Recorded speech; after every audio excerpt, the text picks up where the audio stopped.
Hello বন্ধুরা, তো আজকে একটি নতুন ভিডিওতে আপনাদের স্বাগতম।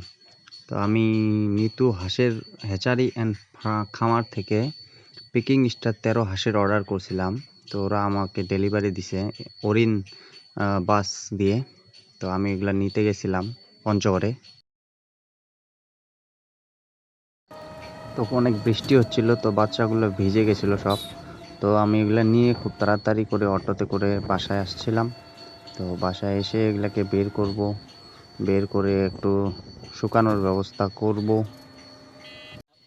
তো বাসায় আসার পর আমি 50টা অর্ডার করছিলাম। তো 50টা ঠিক আছে কিনা আমি গুনে গুনে এগুলাকে নামাচ্ছিলাম একটা একটা করে।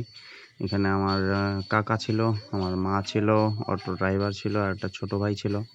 তো আমি হাঁসের বাচ্চাগুলোকে নামাচ্ছিলাম একটা একটা করে গুনে গুনে, যে 50টা আছে কিনা দেখি। তো এভাবে নামাচ্ছি।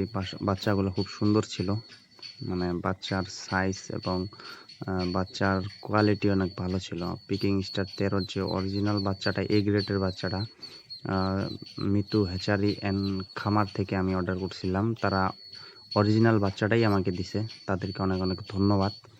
আসলে আপনারা যদি কেউ অর্ডার করতে চান, মিতু হ্যাচারি অ্যান্ড খামার থেকে অর্ডার করতে পারেন। তারা আসলে অনেক ভালো বাচ্চা দিয়ে থাকে। তো আমি বাচ্চাগুলো সব নামাইলাম এক এক করে। তো নামানোর পর এগুলাকে একটা কার্টনে করে রাখতেছিলাম, কারণ এগুলা ভিজে গেছিলো। আর নিচে একটা বস্তা বিছিয়ে দিছিলাম, যাতে তারা তাড়াতাড়ি শুকায় যায়।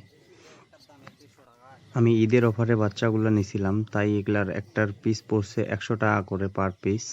তো আমি মোট 5000 টাকার বাচ্চা কিনছি। খুব সুন্দর বাচ্চা দিছে। বাচ্চাগুলো যেহেতু ভিজা ছিল, তাই আমি তাদের আনার পর একটা 200 ওয়াটের বাল্ব জ্বালিয়ে দিছিলাম, যাতে তাতে শুকিয়ে যায়। এবং যেহেতু অনেকটা রাস্তা জার্নি করে আসছে, তার জন্য আমি লাইসোভেট স্লাইন গুলে তাদের দিচ্ছিলাম খাওয়ানোর জন্য। তো স্লাইন পানি দেওয়ার পর আমি তাদের জন্য খাওয়ার রেডি করতেছিলাম। যেহেতু তারা ছোট, তো সেভাবে ফিট খাইতে পারবে না, তাই তাদের আমি মুড়ি ভিজিয়ে দিচ্ছিলাম। তো এখানে এই যে পানিটা দেখতেছেন, এটা হচ্ছে আসলে স্লাইন মিশ্রিত পানি। লাইসোভেট স্লাইন দিয়ে 1 গ্রাম 3 কেজি পানিতে 1 গ্রাম স্লাইন দিয়ে আমি পানিটা তৈরি করে তারপর মুড়িগুলো ভিজিয়ে ওদেরকে খাইতে দিব। তাহলে যেহেতু অনেক দূর থেকে জার্নি করে আসছে তারা, তাদের জার্নিটা মানে তাদের ধকলটা যাতে তারা তাড়াতাড়ি সেরে উঠতে পারে, তার জন্য এই স্লাইন মিশ্রিত পানি দিয়ে আমি খাবারগুলো মিক্স করে দিচ্ছি। তাহলে তারা তাড়াতাড়ি খুব সুস্থ হয়ে উঠবে এবং তাদের ধকলটা কেটে যাবে।